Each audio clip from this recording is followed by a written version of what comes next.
A question I get asked often is along the lines of, what is the best tool I should get to write? Or should I get a subscription to this or that?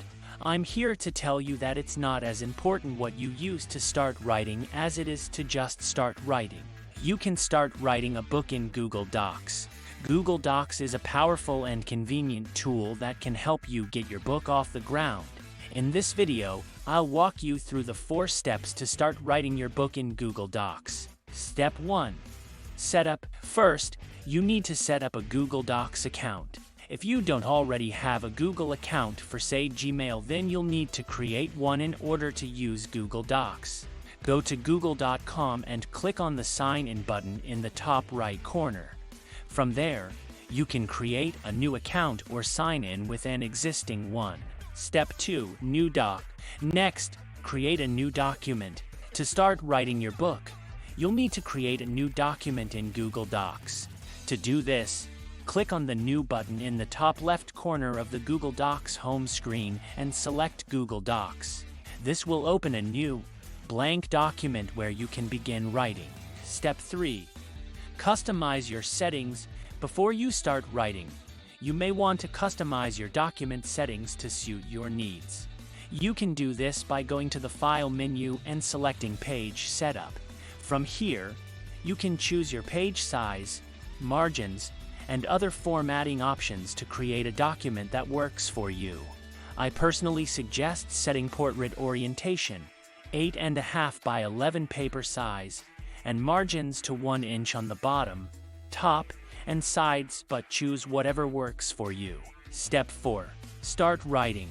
Now it's time to start putting words on the page. As you write, you can use the tools in Google Docs to format your text, add images and tables, and collaborate with others.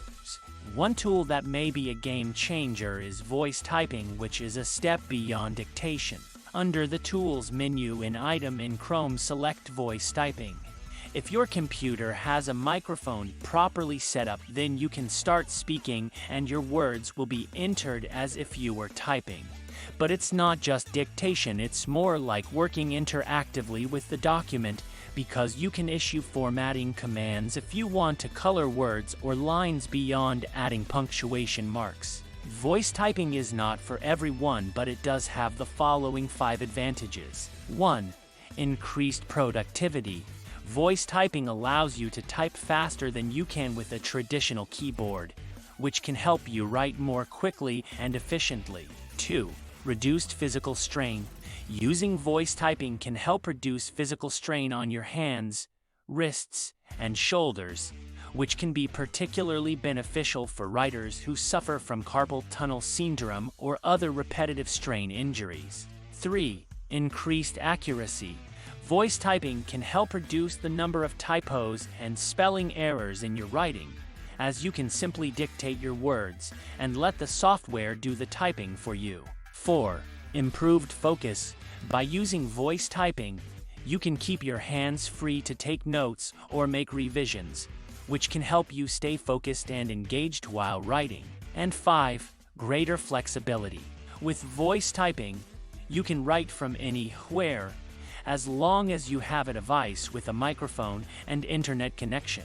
This can be particularly useful for writers who need to write on the go or in different locations.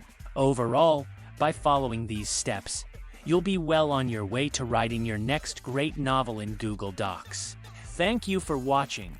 If you've enjoyed this video, what are you waiting for? Turn on voice typing and have the computer smash those like and subscribe buttons now to join the community of writers on our channel. Not only does it help the channel out, but it gives you the dosage of helpful tips, a stream of tricks, and a torrent of techniques you need to take your writing to the next level. Let me know in the comments whether you use Google Docs or whether you have a writing tool of your own. I'd love to hear it, and I'm sure the community would too. Until next time, remember to start and keep writing.